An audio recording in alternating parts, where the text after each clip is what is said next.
Bonsoir à tous, ravi de vous retrouver pour une nouvelle édition sur Monaco Info. Voici les titres de votre journal. La Roca Team retrouve l'Euroleague. Les Monégasques affrontent Bologne demain pour un match sommet. Nous en parlerons dans quelques instants avec le journaliste et commentateur David Cosette. Sport toujours avec l'AS Monaco qui compte une nouvelle antenne de supporters et pas n'importe où, à New York. Nous sommes allés à la rencontre de Damien à l'initiative de ce projet.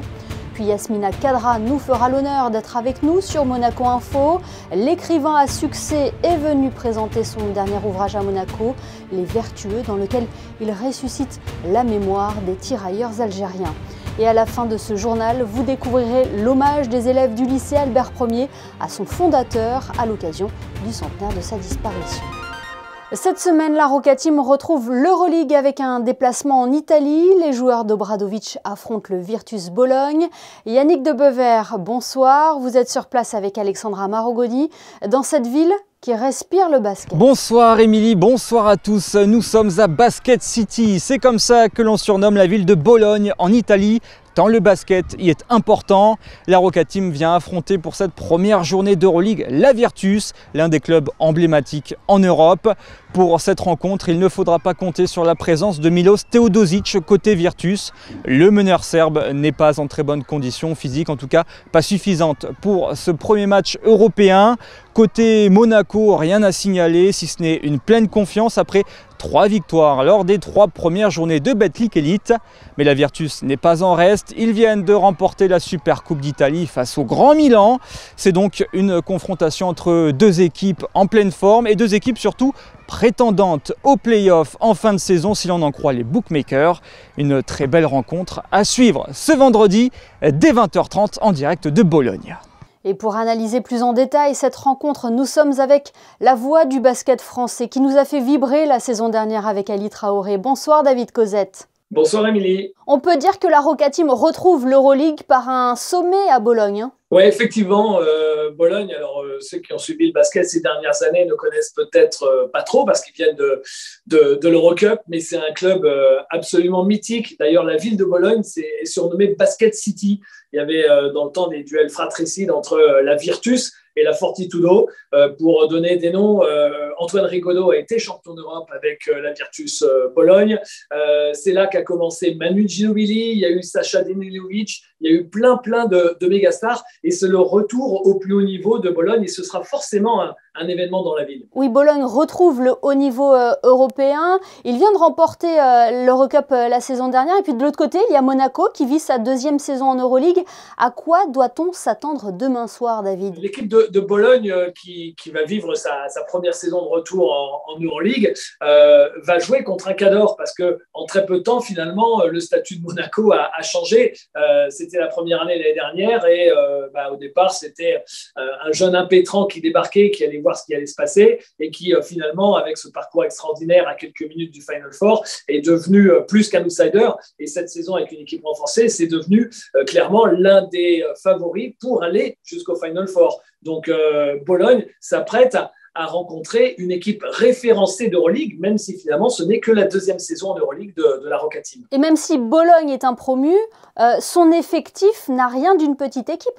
C'est un peu comme Monaco finalement. C'est un peu comme Monaco l'année dernière. Il débarque, mais avec de belles ambitions, avec une équipe, on ne va pas dire surdimensionnée pour l'Euroleague, parce qu'il y aura toujours plus surdimensionnée, mais ce n'est pas une équipe de rookies. C'est une équipe avec énormément d'expérience, avec des joueurs européens majeurs. C'est une équipe qui, d'entrée, sera un candidat à minima au play-off, ce qui finalement correspond au statut de ce club mythique. Monaco s'est renforcée pour cette nouvelle saison. Elle est pleine d'ambition, cette équipe de la Roca Team. Oui, effectivement. Quand vous êtes tout près d'aller au Final Four et que vous vous renforcez de cette façon-là, sur le papier, l'équipe est clairement plus forte au niveau des individualités, au niveau de la profondeur d'effectifs que l'année dernière. Mais on sait aussi, et c'est un peu rassurant quelque part, parce que c'est aussi la beauté du sport, ça ne fait pas tout. Il ne suffit pas d'aligner les zéros sur un chèque, il ne suffit pas d'aligner les noms de joueurs prestigieux pour que l'équipe gagne tout.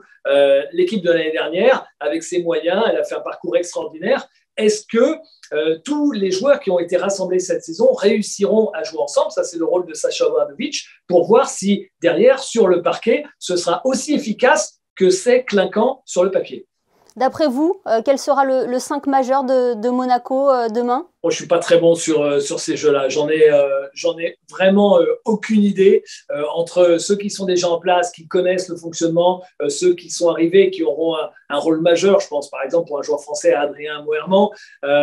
Franchement, je ne sais pas. Et on sait de toute façon qu'avec ces très grosses écuries, peu importe qui commence le match, le plus important, c'est quel est le 5 qui va terminer le match. Est-ce que vous êtes fort au jeu des pronostics, David? Pas terrible non plus, mais on peut essayer quand même. Alors, qu'est-ce que vous voyez pour le match de demain? Mon cœur m'oblige à dire que Monaco va s'imposer sur le parquet de Bologne, qui va découvrir l'Euroleague. Et Bologne va voir que l'Euroleague, c'est encore une étape au-dessus de l'Eurocup et qu'il faut toujours un petit peu de temps de compréhension de l'environnement, du contexte, etc.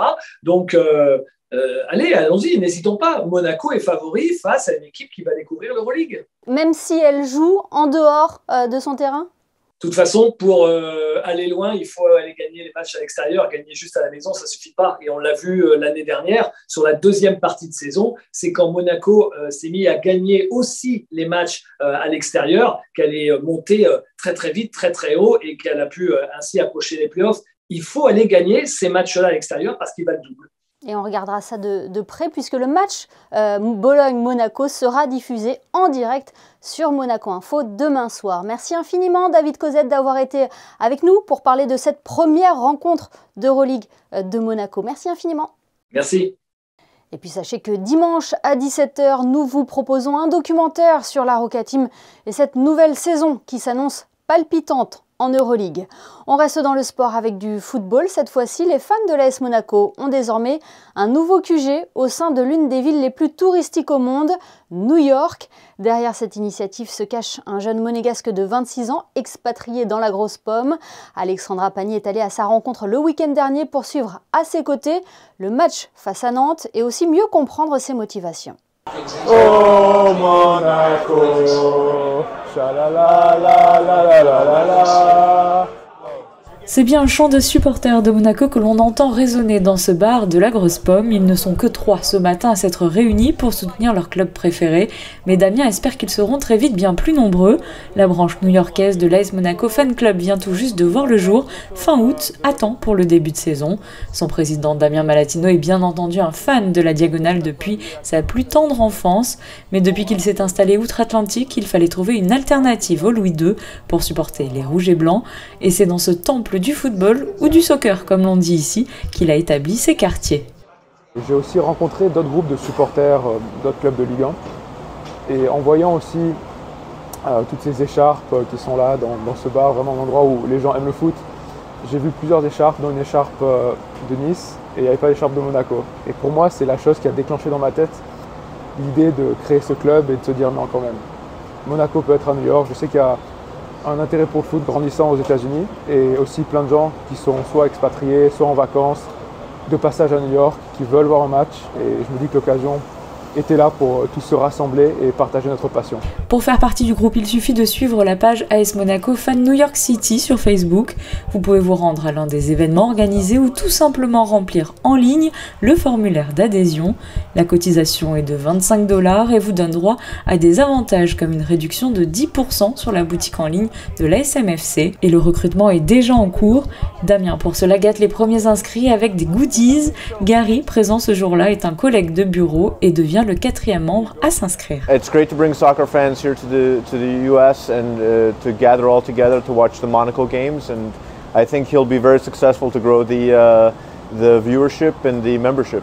Avoir un lieu familier qui nous rappelle la maison où se retrouver entre amis pour partager et discuter, c'est finalement ce que recherchent souvent les expatriés. Alors si l'on peut le faire en soutenant son équipe préférée, c'est encore mieux. Et à l'image de ce maillot de Darren Bent, peut-être que bientôt l'on verra un maillot monégasque dédicacé au fan club new-yorkais accroché sur les murs du Football Factory. Si l'AS Monaco entend ce message, le Football Factory de New York attend son maillot dédicacé. Dans le reste de l'actualité, la décision prise ce matin en conseil métropolitain sous la présidence de Christian Estrosi, des moyens vont être mis en œuvre pour la réalisation d'un projet de trémie sur la moyenne corniche afin de fluidifier la circulation et renforcer la sécurité.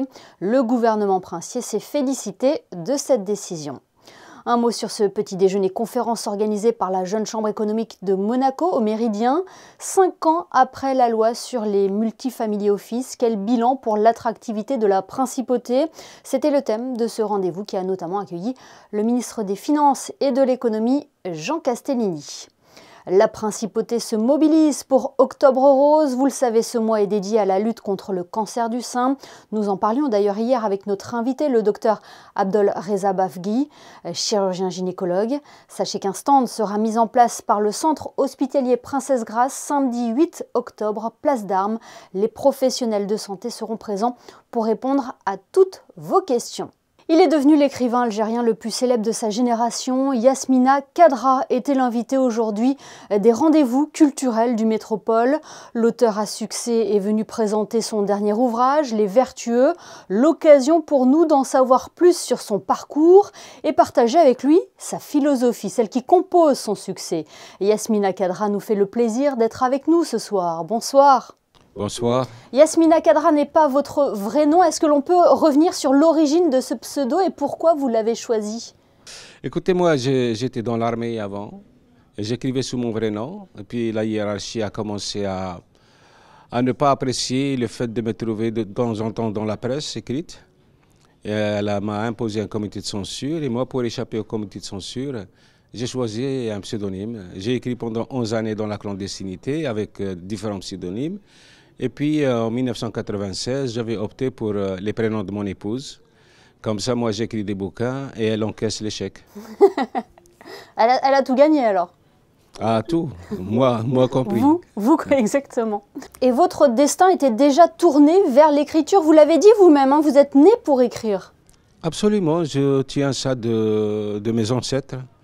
Nous sommes une nation, d'ailleurs c'est une dynastie, les Moursoul, c'est une dynastie qui a régné pendant 6 siècles dans la Sahara.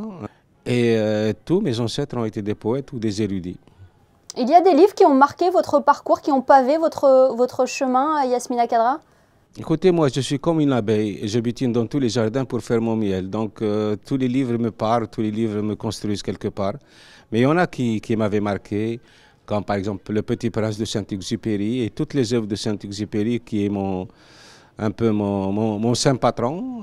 J'aime aussi la littérature américaine, John Steinbeck, la littérature russe, française, tout aussi est à mon âme. Vous mentionnez Le Petit Prince, c'est l'ouvrage qui est le plus traduit au monde, un peu comme vous, parce que vos romans sont traduits dans 48 langues, je crois. Vous êtes édité dans plus de 55 pays. Vous attendiez à un tel engouement? Non, pas du tout. Vous savez, le succès, c'est comme une rencontre de troisième type.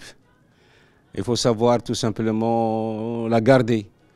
Je suis traduit plus précisément en 53 langues dans 58 pays, mais Saint-Exupéry, il est très très loin devant. Hein. Vous êtes à Monaco, Yasmina Khadra, car vous êtes l'invité des rendez-vous culturels de l'Hôtel Métropole où vous présentez notamment votre dernier ouvrage, Les Vertueux. C'est l'histoire de Yacine, c'est ça, un berger envoyé à la guerre de 14-18 dont le retour au pays va être plus que douloureux. Hein. Oui, c'est un peu l'histoire de... Mon personnage incarne toutes les épreuves qu'ont traversé les Algériens pendant la première moitié du XXe siècle. Et c'est précisément cette période-là, cette époque, qui va façonner les Algériens d'aujourd'hui. Et on passe par tous les sentiments, l'amour, la haine, la solitude, le pardon? Oui, bien sûr. Pour moi, il faut impérativement insuffler une âme à une œuvre. Sinon, elle ne peut pas nous survivre.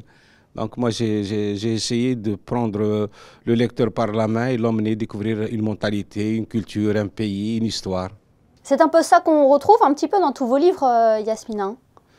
Je suis un grand partisan, non pas du pardon, parce qu'on peut aussi, à la place du pardon, proposer la réconciliation avec les autres et avec soi-même. Mais je suis quelqu'un qui cherche à prouver que toutes les guerres ne sont que des faillites, la faillite du bon sens et qu'il faudrait peut-être profiter au maximum de la vie.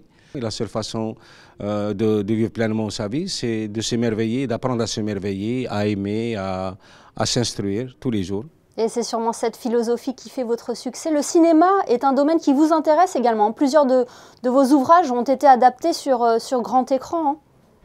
Oui, j'ai 4 romans qui ont été adaptés au cinéma, mais j'ai aussi écrit 2 scénarios, un pour Forest Whitaker et Harvey Keitel, pour Hollywood, et un autre pour une histoire européenne. Ce qui fait, et du coup, ça vous donne envie de travailler avec le 7e art encore plus? De vous diversifier? J'adore le cinéma. Moi, je suis un cinéphage. Vous étiez d'ailleurs membre du jury du dernier festival de cinéma américain de Deauville, hein? Oui, oui, ça s'est très bien passé. On a quitté Deauville avec l'esprit tranquille parce que nous pensons avoir récompensé le meilleur film. Et qu'est-ce qui vous plaît dans le cinéma, Yasmina? Tout, l'évasion, le fait de se soustraire à ses préoccupations quotidiennes, le fait de découvrir d'autres univers, d'autres mondes, c'est voyager. Le cinéma, le livre, la musique, ce sont des tapis volants. S'évader, c'est important pour vous, hein? Oui, oui, oui, absolument, parce qu'on s'évade pour se rattraper. On s'évade pour se réinventer. On s'évade pour aimer davantage ce monde, malgré tout ce qui nous déplaît, malgré les guerres, malgré les stigmates, malgré les amalgames. C'est ça la philosophie. Moi, j'ai dit que la seule façon peut-être de vivre pleinement sa vie, c'est de savoir aimer de chaque religion un Dieu, un saint, et de chaque folklore un chant. Moi, je suis comme ça, je m'instruis partout. Partout. Chaque rencontre est un enrichissement pour moi. Eh ben, j'espère que cette rencontre aura été un enrichissement pour vous aussi. Merci infiniment, Yasmina Khadra, d'avoir été avec nous ce soir. C'est moi qui vous remercie. Lui aussi avait été l'invité des rendez-vous culturels du Métropole il y a quelques mois. Francis Huster était sur les planches du théâtre Princesse Grace hier pour présenter Molière, une pièce qu'il a lui-même conçue pour honorer celui dont on célèbre cette année les 400 ans de sa naissance.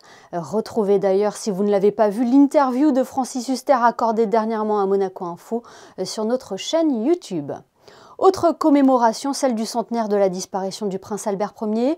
Le lycée qui porte son nom sur le rocher vient de lui rendre hommage avec la création d'une œuvre éphémère dans l'enceinte de l'établissement.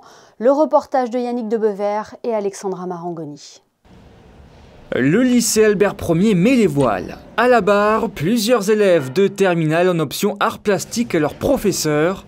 Cette œuvre éphémère, exposée une semaine dans l'établissement, rend un hommage à celui que l'on appelait le prince navigateur. On voulait représenter ses expéditions, donc sur son bateau, son voilier, l'Hirondelle notamment, et toutes les voiles, plus le mouvement du vent et le soleil qui malheureusement n'est pas présent aujourd'hui, représentent cette idée de bateau et de voyage et de navigation tout simplement. On s'est surtout inspiré du concept de recouvrir et de, on va dire, cacher une superficie en la rendant plus intéressante, puisque une fois qu'elle est cachée, on se rend encore plus compte de ce qu'il y avait derrière, d'une certaine manière. C'est un peu abstrait, mais c'est comme ça.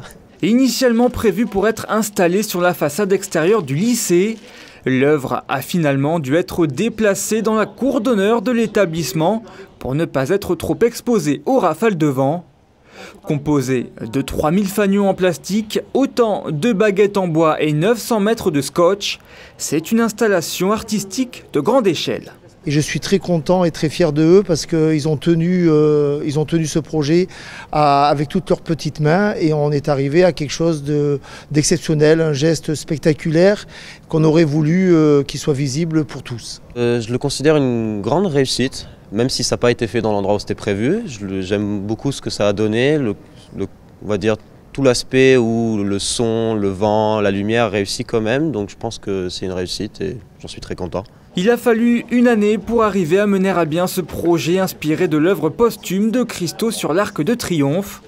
Une année de conception, de demande d'autorisation et finalement de réalisation pour les 28 élèves mobilisés, pour qui ce sera bientôt le temps d'hisser les voiles vers les études supérieures. En bref, le week-end nature est de retour. La direction de l'aménagement urbain vous donne rendez-vous les 8 et 9 octobre pour la deuxième édition de cet événement qui sera placé autour du thème palpitant Mission Jardinier. La section Jardin de l'Ado accueillera les participants à la roseraie Princesse Grace et au cerf de culture de Saint-Laurent-d'Aise. Point d'orgue de ce week-end nature, le concert de l'Orchestre des Carabiniers du Prince ce samedi à 18 h dans les jardins Saint-Martin pour un pique-nique musical. Autre rendez-vous très attendu également par les petits mais également les grands, c'est la foire attraction. Elle prendra ses quartiers sur le port de Monaco du vendredi 21 octobre au samedi 19 novembre. Un dernier mot sur la météo avant de nous quitter. Quelle est la tendance pour la journée de demain, Frédéric Elion? Nous serons gâtés, Émilie, avec encore une très belle journée bien ensoleillée, quelques nuages l'après-midi, mais pas de quoi masquer le soleil. Les températures seront comprises entre 15 et 23 degrés. L'eau est à 22. Vendredi 7 septembre, n'oubliez pas de souhaiter une bonne fête à tous les Serges. Une pensée donc pour tous les Serges. Merci Frédéric et merci à vous de nous être fidèles chaque soir sur Monaco Info. Illustration du beau temps qui perdure en principauté avec les photos de Stéphane Dana pour refermer ce journal. Passez une excellente soirée et à demain sur Monaco Info pour une nouvelle édition.